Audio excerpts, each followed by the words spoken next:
গণতন্ত্রের ভিতকে শক্তিশালী করতে হলে জনগণের সরকার প্রয়োজন। সেই জনগণের সরকারের সঙ্গে আমার আপনার সম্পৃক্ততা, সমাজ ব্যবস্থা, মানবিক দিক, সামাজিক দিক সকল কিছু মিলে রাজনীতিতে একটা স্বাভাবিক পরিবেশ নিয়ে আসার জন্য এই দেশে একটা নির্বাচিত সরকার খুব বেশি জরুরি। নির্যাতনের কারণে, গুমের কারণে, খুনের কারণে, অরাজনৈতিক এবং ফ্যাসিবাদী শাসনের কারণে, বর্বর যুগের কারণে সেটা আজকে তারেক রহমানের নেতৃত্বে এই মুহূর্তে আমরা পারতেছি এবং পারবো বলে দৃঢ় আশাবাদ ব্যক্ত করতেছি।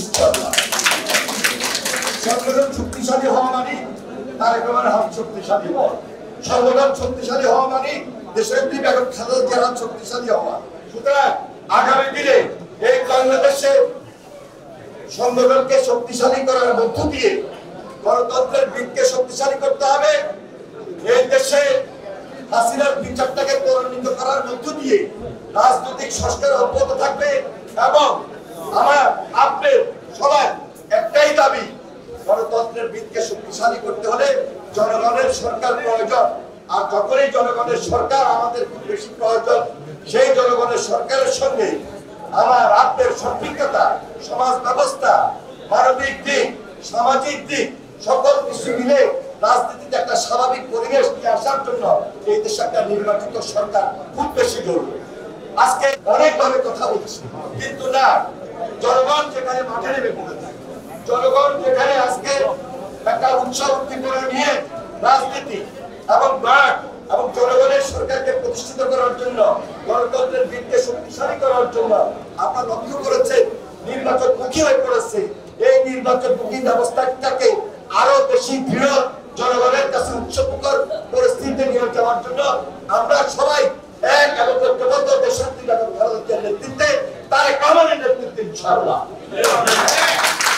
এখানে ধানের শীষ বারবার নির্বাচিত হয়েছে। 1979 সাল বলেন, 91 সাল বলেন, 93 সাল বলেন, 2001 বলেন, এরপর 2008 বলেন, এরপর তার নির্বাচন হয় নাই। নির্বাচন তারা বন্ধ করে দিয়েছে। দেশনেত্রী বেগম খালেদা জিয়া এই দক্ষিণপূর্ব থেকে নির্বাচন করেছে, বিজয়ী হয়েছে। আশরাফুদ্দিন নিজাম নির্বাচন করেছেন, বিজয়ী হয়েছে। আপনারা আমাকে বিজয়ী করেছেন এবং আমাদের পার্শ্ববর্তী রামগঞ্জ থেকে জিয়ারম জিয়া মাহবুব এবং গরম রাজউদ্দিন সাহেব নির্বাচিত করেছে তথা ধানের শীষ নির্বাচিত হয়েছে।